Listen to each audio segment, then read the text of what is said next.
இந்த வீடியோவில் வந்து ஒருத்தர் முறையாக சாமி ஆடுறாரு. அவர்கிட்ட இன்னொருத்தர் வந்து நீ யாருன்னு சொல்லுன்னு கேட்குறாரு. யார் வந்திருக்குதுன்னு சொல்லுன்னு சொல்லி திரும்ப திரும்ப கேட்குறாரு. ஆனால் அந்த சாமி ஆடுறவரு சொல்லாமே இருக்கிறாரு. யார் வந்திருக்கோம் வாங்கினா சொல்லு. வந்த நீ உனக்கு தெரியாதா யாருன்னு? உனக்கு தெரியுமா இல்லையா? எனக்கு தெரியும், ஊர் அறியும் சொல்லு. உன் பேர் ஒழுங்கு சொல்லு. வந்திருக்குது யார் சொல்லு. என் பிள்ளைக்கு மேலே யார் வருவா? யார் வந்திருக்கு சொல்லு. ஏன் புள்ளமல்ல வேற யார் வருவா அப்படின்னு சொல்லி கேட்குறாரு. அதாவது இந்த வீடியோவில் சாமி ஆடுறவரோட குலதெய்வமாக இருக்கலாம், அப்படி இல்லைன்னா அவங்க ரொம்ப விரும்பி கும்பிடக்கூடிய ஒரு சாமியாக கூட இருக்கலாம். ஆப்போசிட்டில் கேட்குறவருக்கு இவர் என்ன சாமிக்கு ஆடுறாருன்னு தெரிஞ்சிருச்சு. ஆனால் வந்து அவர் வாயாலே சொல்ல வைக்கணும் அப்படிங்கிறக்காக அவர் சொல்கிறாரு. ரொம்ப நேரமாக சாமி ஆடிட்டே இருக்கிறாரு, வாயை திறந்து சொல்லவே இல்லை. கடைசியாக என்ன சொல்கிறாருன்னு கேளுங்களேன்.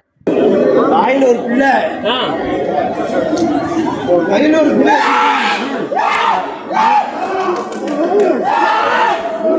வாயில் ஒரு பிள்ளை கையில் ஒரு பிள்ளை அப்படின்னு சொல்கிறாரு. அவர் சொன்ன உடனே பக்கத்தில் இருக்கிற ஒருத்தர் பயங்கர ஆக்ரோஷமாக சாமி ஆட ஆரம்பிச்சிட்டாரு. வாயில் ஒரு பிள்ளை கையில் ஒரு பிள்ளை அப்படிங்கிறது வந்து 2 குழந்தைய குறிக்குது. 2 குழந்தைய கையில் வச்சிருந்தாங்கன்னா அவங்க வந்து பேச்சியம்மன் தான். அவர் வந்து வனப்பேச்சியம்மன் இறங்கி தான் சாமி ஆடுறாரு. இந்த கையில் ஒரு பிள்ளை வாயில் ஒரு பிள்ளை அந்த வார்த்தையை சொன்னாலே அவங்க வந்து வனப்பேச்சி தான். வனப்பேச்சியம்மன் எதுக்காக அந்த மாதிரி சொல்கிறாங்கன்னு நிறைய பேர் நிறைய தகவல் சொல்கிறாங்க. அதில் ஒன்று வந்து வனப்பேச்சி தான் சுடலமாடனை வளர்த்துருப்பாங்க. சுடலமாடன் கையிலையும் அவரோட தம்பியான முண்டன் வந்து வாயிலையும் அப்படிங்கிறத குறிக்கிறதாகவும் சொல்கிறாங்க.